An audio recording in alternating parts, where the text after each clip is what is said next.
Ես ուզում եմ դառնալ դրոն օպերատոր եւ ինժեներ։ Փոքրիկ Գոռը Հայաստանի դրոնների ֆեդերացիայի Ծիրան տեխնոլոգիական ակադեմիա հաճախող ավելի քան 150 երեխաներից մեկն է։ Ապագա դրոն օպերատորը այստեղ նախ համակարգչային սիմուլյատորով է յուրացնում թռիչքի տեսությունը, մարզվում վիրտուալ մրցուղիներում, ապա միայն անցնում իրական դրոնի կառավարման ու պոլիգոնային վարժանքներին։ Այս օրերին ֆեդերացիայի սաների մարզումներն ավելի ինտենսիվ են, նրանք պատրաստվում են Երևանի քաղաքապետի գավաթի մրցաշարին։ Խմբեր կան,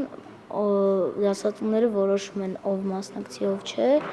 համարյա այստեղ բոլորը կարելի ասել մասնակցում են։ Multi-GP FPV Open 2026 մրցաշարն անցկացվելու է Հայաստանի դրոնների ֆեդերացիա եւ Multi-GP համագործակցությամբ։ Պոլիգոնը համապատասխանեցվել է մրցումային եւ անվտանգության միջազգային չափանիշներին։ Մասնակիցները ցուցադրելու են իրենց արագությունն ու կառավարման հմտությունները, իսկ բարձր արդյունք գրանցողները հնարավորություն են ստանալու մասնակցել նաեւ արտերկրում անցկացվող մրցաշարերի։ Իրենց համար շատ հետաքրքիր է ու մենք փորձելու ենք ավելի զարգացնենք, ավելի բերենք այս դրսից էլ փորձը, ինֆորմացիան։ FPV դրոնների կառավարում 3D մոդելավորում եւ արհեստական բանականություն։ Սրանք են ֆեդերացիայում գործող ուղղությունները։ Երեխաները 3D տպիչով պատրաստում են նաեւ դրոնների մասեր ու դետալներ։ Ուսուցման մեթոդաբանությունը մշակվել է շուրջ կես տարի, գործում են վճարովի եւ անվճար դասընթացներ։ Ծրագրերը երաշխավորվել են Կրթության, գիտության, մշակույթի եւ սպորտի նախարարության կողմից։ Շատ լավ տեղ է։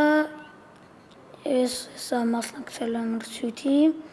ամսի 21-ին, 22-ին, 23-ին եւ փորձում եմ հաղթել այդ մրցույթը, որպեսզի շահեմ գավաթը։ Նպատակ ունեմ սա հաղթել եւ ստեղծել իմ դրոնը։ Ներկապային ֆեդերացիան Երևանում 3 դպրոց ունի եւ նախատեսում է դրանց թիվը հասցնել 10-ի, իսկ առաջիկա մրցաշարը սաների համար ոչ միայն գավաթի պայքար է, այլև ամիսների ընթացքում ստացած գիտելիքներն ու գործնական հմտությունները պրակտիկան փորձարկելու առաջին լուրջ հնարավորությունը։ Դավիթ Թադևոսյան, Անդրանիկ Ներկարարյան, ժամը լրատվ